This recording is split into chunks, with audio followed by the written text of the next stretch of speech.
నా పేరు సుధీర్ రాజు. గత 24 సంవత్సరాలుగా మేము ఎంతో అభిమానంతో గుండెల్లో నింపుకున్నటువంటి మన నందమూరి తారక రామారావు గారు, జూనియర్ ఎన్టీఆర్ గారు, తారక్ గారు, వారితో మా ప్రయాణం కొనసాగుతూ ఉంది.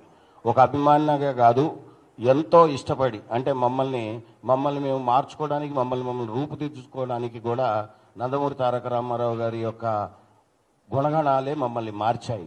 ఈరోజు మేము ఈ విధంగా రాగలిగాము అని అంటే ఒక స్టేట్ కన్వీనర్గా మమ్మల్ని మేము ఉంచి ఆయన గారి యొక్క కార్యక్రమాల్లో పాల్గొనడం జరుగుతుంది. ఈరోజు ముఖ్యంగా మీ అందరి సమయం తీసుకోవడానికి గల కారణం, మీ అందరి ముందు వచ్చి ఎప్పుడూ మాట్లాడని మేము ఈరోజు మీ ముందుకు వచ్చి మాట్లాడటానికి ముఖ్య కారణం, ఒక వ్యక్తి మాతృ సమానురాలైనటువంటి ఎవరికైనా మన ఇంట్లో ఆడవాళ్ళని ఎప్పుడైనా సరే నువ్వు ఢీ కొట్టదలుచుకుంటే మగవాళ్లతో, నీకు సరి సమాన వాళ్ళతో ఢీ కొట్టాలి. అసలు నువ్వనే ఒక వ్యక్తికి నీ 2-3 బజార్ల తర్వాత నీ ముఖం ఎట్లుంటుందో తెలియని వ్యక్తికి ఆ రాష్ట్రంలోనే కాదు దేశంలో ఎంతో ప్రాముఖ్యత పొందినటువంటి ఒక నట విశ్వరూపం మా నందమూరి తారక రామారావు గారిని మాట్లాడి వారి కుటుంబం గురించి మాట్లాడే స్థాయి అనేది.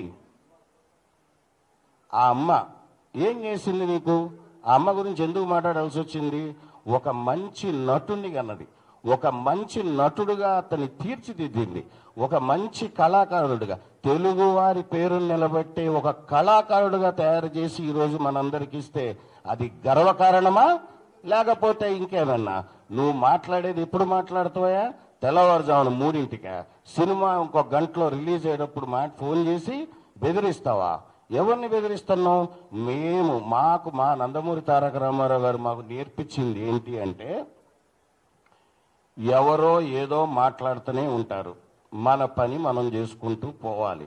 దారిలో వచ్చే ప్రతి దానికి ప్రతిస్పందన అనుకుంటూ పోతే మన కాలం వృధా తప్ప మనకు దానివల్ల వచ్చేదేం లేదు. ప్రజలకి అన్నీ తెలుసు అని స్పష్టంగా మాకు మొదటి రోజు నుంచి ఆయన గారు మాకు నేర్పించినటువంటి ఒక పద్ధతి. మేము ఏనాడు కూడా ఎంతమంది ఎన్ని రకాలుగా ఎన్నున్నా సరే, బాబు వీళ్ళు ఎన్నంటే కూడా వద్దు వద్దు అని ఇదే తప్ప ఆయన ఏనాడు కూడా తప్పుడు అంటే వేరే రకమైన ప్రోద్బలాలకు పోవద్దు. మీరు మన నటన మన దానితోనే మన ప్రజల ముప్పు పొందుదామని చెప్పినని పోయారు. ఆయన గారు చేస్తున్న దాంట్లోనే ఆ బాటలోనే మేము పోయాం. ఇప్పుడు ఈ మిస్టర్ ఎమ్మెల్యే ప్రసాద్ అనేవరైతే ఉన్నాడో, ఏ పార్టీలోనైతే ఉన్నాడో ఆ పార్టీ యొక్క ముఖ్య ఉద్దేశమే స్త్రీలను గౌరవించమని చెప్పి, గత 5-6 ఏళ్ళకి ఇంకా ముఖ్యంగా స్త్రీలను గౌరవించలేని వాడు వేస్ట్ అని చెప్పి పార్టీలో ఉంటూ, అది తను ఒక తల్లికి బిడ్డనని మర్చిపోయి, అంటే నువ్వు ఏ తల్లినైనా తిట్టొచ్చు, ఎవరినైనా తిట్టొచ్చా? ఆ పార్టీ క్రమశిక్షణ కలిగిన పార్టీ కదా. బీసీలకు, ఎస్సీలకు, ఎస్టీలకు, మహిళలకు అందరికీ సమాన హక్కులు ఉండాలని చెప్పి పుట్టిన పార్టీయే కదా. ఆ పార్టీలో ఉంటూ నీకు పర్మిషన్ ఏంటయా? మేము ఎందుకు తీసుకోవాలి నీ పర్మిషను? ప్రభుత్వం పర్మిషన్ ఇచ్చింది, ఆల్రెడీ ఇచ్చిన తర్వాత మళ్ళీ నీ పర్మిషన్ ఏంది? బోర్డు పర్మిషన్ మళ్ళీ 3ంటికి ఫోన్ చేసి సినిమా ఆపుతాడు. నీకు ఒక రీల్ తగలబెడతాడు. అసలు రీల్ ఆడ తెచ్చినారా నాయన? ఎప్పుడో పోయింది అది జమానాలో. నువ్వు పాతకాలంలోనే ఉన్నావు. కాబట్టి అనేది ఏంటంటే, ఎన్టీఆర్ అభిమానులు అనేవాళ్ళు చాలా సైలెంట్గా ఉంటారని ఎప్పుడు అనుకోవద్దు. కానీ మా ఓపికకు కూడా ఒక సహనం అనేది ఉంటుంది. ఈరోజు నిజంగా చెప్తున్నాం, మేము కన్వీనర్లు అందరం అనుకుంది, ఒకవేళ మా హీరో గారు ఒకవేళ కలిసి ఉన్నా వద్దు అనే వారిస్తారు. ఆయన పొమ్మని ఆయన అసలు ఒప్పుకోరు. కానీ మేము ఆయన చెప్పినా కూడా ఈసారి మాత్రం ఆగేవాళ్ళం కాదు. ఇక గుర్తుంచుకోండి, చాలు 25 ఏళ్ళు ఆయన్ని ఎన్ని రకాలుగా ఇబ్బంది పెట్టాలనో ఎవడో ఒకడు తల్లా తోక ఉండదు. వాడు 5 ఏళ్ళు ఉంటాడు, తర్వాత పీక్తాడు. ఎడిపోతారో వాడికే తెలియదు. వీళ్ళందరూ మోపవుతారు. ఎప్పుడు వీడు పోతే ఇంకోటి వస్తాడు. ఏనా ఇదంతా? మీరు ఎప్పుడో ఒకటి గుర్తుంచుకోండి, తెలుగుదేశం పార్టీలో ఉంటూ ఒక క్రమశిక్షణ కలిగిన నాయకుడుగా ఉంటే ఉండు. లేదు అంతే. అసలు నువ్వు ఢీ కొట్టలేని వ్యక్తితో ఢీ కొట్టాలని అనుకుంటే మాత్రం ఆ బజార్లో కూడా నువ్వు తిరగలేవు. ఇంకోటి, నువ్వేదో సినిమా వేస్తే కాల్చేస్తా అంటున్నావు. ఏం కాలుస్తావు? నీ ఊర్లోనే కాదు, నీ ఊరు చుట్టుపక్కల ఉన్న అన్ని థియేటర్లలో ఈసారి ఎన్టీఆర్ గారు సినిమా పడుతుంది. వాపు చూద్దాం. ఆయన మీ ప్రభుత్వం పర్మిషన్ ఇస్తే నీ బోడి పెత్తనం ఏది? మళ్ళీ మధ్యలో నీ పర్మిషన్ ఎందుకు తీసుకోవాలా? ఎవరి కోసం తీసుకోవాలి? మరి ప్రభుత్వానికే చెప్పాల్సి ఉండే, నా ఊర్లో కుదరదు ఎన్టీఆర్ గారి సినిమా వేయొద్దని చెప్పి నువ్వు ప్రభుత్వానికి చెప్పుకోవాల్సి ఉండే. నువ్వెందుకు అభిమాన సంఘాలకు ఫోన్ చేసి బెదిరిస్తున్నావు? This is not right. ఒక పొలిటీషియన్ అనేవాడు యాంటీ సోషల్ ఎలిమెంట్స్ని తయారు చేయకూడదు, సోషల్ యాక్టివిటీస్ తయారు చేయాలి. అంటే సమాజానికి ఉపయోగపడే చెప్పు నువ్వు ఏదైనా ఉంటే. అంతేగాని పాలిటిక్స్ని సినిమా రంగాన్ని ఎట్లా కలుపుతావు? 25 ఏళ్ళు చలనచిత్ర రంగంలో మా హీరో గారు ఎన్నో ఆటుపోట్లు ఎదుర్కొని ఆ స్థాయికి వచ్చారు. కాబట్టి ఆయన గారు ఆ రోజు వార్ 2 ఫంక్షన్లో ఏం మాట్లాడారు అసలు నువ్వు విన్నావా? అసలు పూర్తిగా అది పూర్తిగా జ్ఞానంతో వినాల. ఆయన ఎన్ని ఒడిదొడుగులు ఎదుర్కొని వచ్చాడన్నది చెప్పాడు తప్ప వేరే ఎవరిని ఉద్దేశించి ఆయన మాట్లాడలేదు. మీరు దాన్ని వక్రీకరణ భాషలో ఇదేదో దీంతో ఒక దెబ్బతో ఇండియాలో ఫేమస్ అయిపోదాం అని. స్వామి, అది కుదరదబ్బా. అది ఎన్టీఆర్ అనే వ్యక్తి పలు భాషల్లో, పలు రాష్ట్రాల్లో, పలు దేశాల్లో చాలా ప్రముఖమైన నటుడు. ఆయన ఇచ్చే సందేశం కోసం ఎదురు చూసేవాళ్ళు చాలామంది ఉన్నారు. అలాంటి గొప్ప వ్యక్తితో ఈ భూత పురాణం అనే ప్రసాద్ ఏమిటికి మాట్లాడతాడు?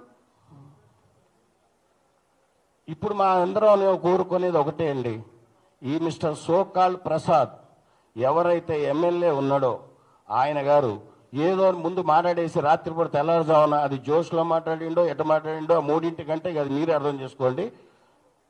నెక్స్ట్ డే ఏదో ఒక బెడ్రూమ్లో కూర్చొని ఒక సెల్ఫీ వీడియో తీసేసి పెట్టేసి నా పని అయిపోయిందని చేతులు దులుపుకుంటే కుదరదు. మీరు బహిర్గతంగా అందరు ప్రెస్ వాళ్ళని పిలిచి, ఎన్టీఆర్ అభిమానులను పిలిచి, అక్కడ బాధ్యుల్ని పిలిచి, మీరెవరికైతే ఫోన్ చేసి బెదిరించారో ఆయన్ని పక్కన కూర్చోబెట్టుకొని మీరు క్షమాపణ చెప్పండి. ఇక ఇంతే ఎన్టీఆర్ ఫ్యాన్స్ ఏమన్నా వాళ్ళు సైలెంట్గా ఉంటారు అంటే ఇక అయిపోయింది. 25 ఏళ్ళు ఎదురు అయిపోయింది. ఇక ఆగేది లేదు. What NTR fans can do అన్నది ఇక నుంచి మీకు చూస్తారు. గతం, చరిత్ర, ఇప్పుడు జరగబోయేది చూడండి. కాలం ఎప్పుడూ ఒకేలాగా ఉండదు. మిస్టర్ ప్రసాద్, మీరు క్షమాపణ అనేది 2-3 రోజుల్లోనే తెలియపరచకపోతే మేమైతే అభిమానులు మేము ఆపాలనుకునే వాళ్ళు ఎంత ట్రై చేస్తున్నా చాలా మంది ఆగలేని పరిస్థితుల్లో ఉన్నారు, తట్టుకోలేవు. నువ్వు కొంచెం జాగ్రత్త. నువ్వు అతన్ని ఇమీడియట్గా మా అభిమాని ఎవరినైతే బెదిరించావో, అతనికి ఏదైతే ప్రాణహాని ఉంది, ఏదో అతన్ని ఏదో చేస్తా అని బెదిరిస్తున్నావో ఒక్కసారి టచ్ చేసి చూడబ్బా. థియేటర్లో కాల్ చేస్తా అన్నావు, అసలు నీకు దగ్గర ఎన్ని ఉంటాయబ్బా? థియేటర్లో ఎంతమంది ఉంటారబ్బా? నువ్వు ఎవరి మీద పోగలుగుతావబ్బా? ఒక థియేటర్లో ఎన్ని సీట్లు ఉంటాయి తెలుసా నీకు? అసలు ఒకటండి, జరిగిన దానికి క్షమాపణ చెప్తూ అతని యొక్క వంకర బుద్ధికి, అతనికి సంస్కారం లేదు, తల్లిదండ్రుల పట్ల గౌరవం లేదు. నాకు తెలిసి వాళ్ళ ఇంట్లో వాళ్ళు కూడా తిట్టుంటారు ఇది జరిగిన తర్వాత. ఆ 3 టైంలో జరిగింది. తర్వాత అతను పశ్చాత్తాపడి ఉన్నాడో లేదో మనకి తెలియదు. కానీ అతనిని క్రమశిక్షణ కలిగినటువంటి ఒక పార్టీగా పెద్ద ఆయన స్థాపించింది, నందమూరి తారక రామారావు గారు స్థాపించిన పార్టీలో ఒక ఎమ్మెల్యేగా ఉన్నాడు. కాబట్టి ఆయన మీద యాక్షన్ తీసుకుంటేనే రాబోయే తరాలు, రాబోయే ఎమ్మెల్యేలు ఎవరైనా సరే, యువకులైనా సరే, అనుభవజ్ఞులైనా సరే, నందమూరి వారి ఫ్యామిలీ జోలికి రావాలంటే భయం ఉండాలి. నువ్వు అదే నందమూరి వారు స్థాపించినటువంటి పార్టీలో అదే జెండా నీడలో ఎమ్మెల్యే అవుతారు, మంత్రులు అవుతారు, కానీ వాళ్ళ కోడలను తిడతారు, కొడుకుని తిడతారు, మనవాళ్ళని తిడతారు. ఇది ఎక్కడ న్యాయం అండి? నీకు అంతకు ఇష్టం లేకపోతే మా పార్టీలోకి రా. మా ఎన్టీఆర్ గారు పార్టీలకి సినిమా రంగం వేరు సెక్టార్లు. పార్టీ అనేది ప్రజలకు సేవ చేయటానికి ఉంది.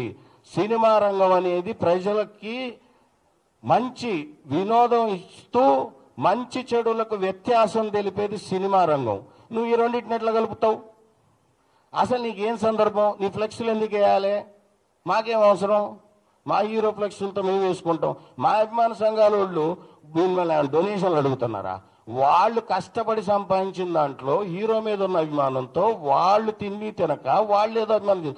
మీకు ఇంకో విషయం చెప్తున్నానండి, ఏనాడు కూడా మా హీరో గారు మీరు బాగుండాలి బాగుపడాలని చెప్తుంటాడు తప్ప మీ ఇంట్లో డబ్బులు తీసి ఖర్చు పెట్టొద్దు, నా కోసం చేయొద్దు, ఒక పాల ప్యాకెట్ కూడా తీసి పాలు పోయొద్దు అని చెప్పే వ్యక్తి.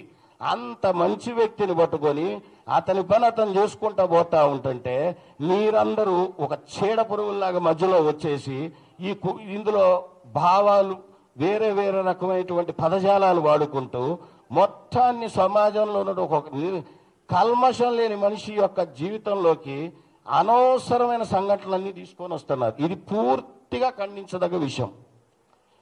మిస్టర్ ప్రసాద్, నువ్వు ఇప్పుడు ఏడనో మాకు తెలియదు. నువ్వు అనంతపూర్లో ఉన్నావా, విజయవాడలో ఉన్నావా, హైదరాబాద్లోనే ఉన్నావా మాకు తెలియదు. మీరు ఫస్ట్ ఇమీడియట్గా ప్రెస్ మీట్ పెట్టి మా హీరో గారి అమ్మగారికి మీరు బహిర్గతంగా క్షమాపణ చెప్పాల్సిందే.